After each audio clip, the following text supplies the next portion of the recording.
قرآن کریم میں بیان شدہ واقعات اور قصص میں سب سے بڑا قصہ موسیٰ علیہ السلام کا ہے۔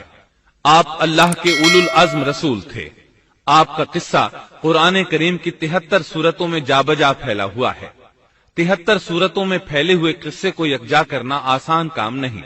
ایسے واقعات کی جزیات کو قرآن و حدیث کی چھلنی میں سے گزارنا انتہائی ضروری ہے۔ تو آئیے سنتے ہیں قصہ سیدنا موسیٰ علیہ السلام کا۔ اللہ تعالی سورۃ القصص آیت 1 تا 3 میں فرماتے ہیں، شروع اللہ کے نام سے جو بڑا مہربان نہایت رحم والا ہے۔ تا سین میم، یہ روشن کتاب کی آیات ہیں۔ ہم آپ کے سامنے موسیٰ اور فرعون کا صحیح واقعہ بیان فرماتے ہیں ان لوگوں کے لیے جو ایمان رکھتے ہیں۔ ان آیات میں اہل ایمان کے لیے نصیحت اور یاد دہانی ہے، جبکہ انہی آیات میں فاسق، نافرمان اور کجراؤ لوگوں کے لیے ڈراوا اور وعید ہے۔ فرعون یعنی ولید بن مصعب بہت جابر اور ظالم شخص تھا۔ ظلم و جبر کی ان آخری حدوں کو پہنچ گیا تھا جن تک شاید انسانوں میں سے کوئی بھی نہ پہنچا ہوگا، یہاں تک کہ اس نے رب ہونے کا دعویٰ کر دیا۔ وہ اللہ تعالیٰ کا انکار کرتے ہوئے کہا کرتا تھا۔ فرعون کہنے لگا، اے درباریوں، میں تو اپنے سوا کسی کو تمہارا معبود نہیں جانتا۔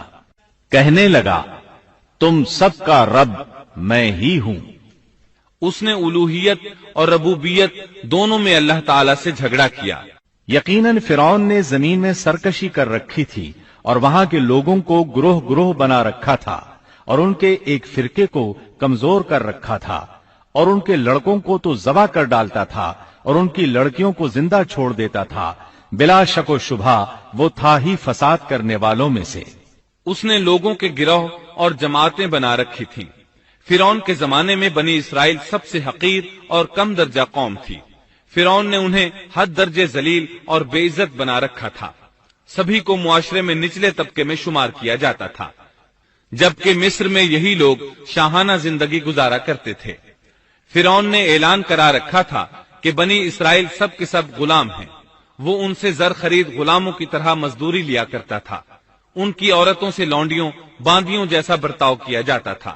وہ جو چاہتا تھا ان سے کرتا تھا۔ اس نے یہ حکم اپنی رعایا میں عام دے رکھا تھا۔ مصر کے باشندے اعلیٰ درجے کے لوگ سمجھے جاتے تھے، وہ قبطی کہلاتے تھے۔ فرعون نے بنی اسرائیل کو غلام اور محکوم بنا رکھا تھا اور اس نے ان میں سے ایک فرقے کو کمزور کر رکھا تھا۔ بنی اسرائیل اس ذلت سے نجات پانے کا انتظار کر رہے تھے، اور اس کی وجہ یہ تھی کہ انہیں ایک بشارت ملی ہوئی تھی۔ اس کے مطابق ان کا نظریہ تھا کہ فرعون کے گھر سے ایک بچہ نکلے گا جو انہیں نجات دلائے گا، اور یہ بھی بیان کیا جاتا ہے کہ یہ بشارت انہیں اس طرح ملی تھی کہ خود فرعون نے خواب دیکھا تھا کہ بیت المقدس سے آگ نکل کر مصر کی جانب بڑھتی چلی آ رہی ہے۔ وہ آگ مصر میں موجود تمام لوگوں کو جلائے ڈالتی ہے، مگر اس آگ سے بنی اسرائیل کے گھر محفوظ رہتے ہیں۔ فرعون نے اس خواب کی تعبیر کاہنوں سے پوچھی۔ وہ کاہن اس کے نزدیک عالم تھے۔ انہوں نے خواب کی تعبیر یہ بتائی کہ بنی اسرائیل میں ایک بچہ ایسا پیدا ہونے والا ہے جس کی وجہ سے مصریوں کی ہلاکت ہوگی۔ یہ تعبیر سن کر فرعون ڈر گیا۔ تب اس نے ایک خوفناک حکم جاری کیا، بنی اسرائیل میں جو بچہ پیدا ہو اسے قتل کر دیا جائے۔ اللہ کی قدرت دیکھیے کہ ہارون علیہ السلام اس سے پہلے پیدا ہو چکے تھے اور موسیٰ علیہ السلام کی والدہ امید سے تھی۔ فرعون نے اپنا حکم یوں جاری کیا تھا کہ اگر ان کے ہاں بیٹے پیدا ہوں تو انہیں قتل کر دو، بیٹیاں پیدا ہوں تو انہیں زندہ چھوڑ دیا جائے۔ چنانچہ ایسا ہی کیا جانے لگا۔ ہر نو مولود بچے کو قتل کیا جانے لگا، بچیوں کو چھوڑ دیا جاتا۔ یہ تھا بچوں کو ذبح کرنے کا حکم جو بنی اسرائیل میں شروع ہوا۔ اس کا طریقہ انہوں نے یہ اختیار کیا کہ ہر حاملہ خاتون کی نگرانی شروع کر دی۔ دایا عورتوں کے ذمے یہ ڈیوٹی لگائی کہ حاملہ مستورات کی اطلاع دیں گی، اور جو دایا اطلاع نہ دیتی اسے بھی قتل کر دیا جاتا۔ اس طرح فرعون اور اس کے وزیروں کو ہر نو مولود سے باخبر رکھا جاتا تھا۔ ان دنوں سیدنا موسیٰ علیہ السلام کی والدہ اپنے حمل کے ابتدائی دنوں میں تھیں۔ انہوں نے اس بات کو چھپائے رکھا اور دایا کا کام کرنے والی عورتوں سے بھی خود کو چھپائے رکھا، یہاں تک کہ درد ذہ کا وقت آ پہنچا اور انہوں نے بچے کو جنم دیا۔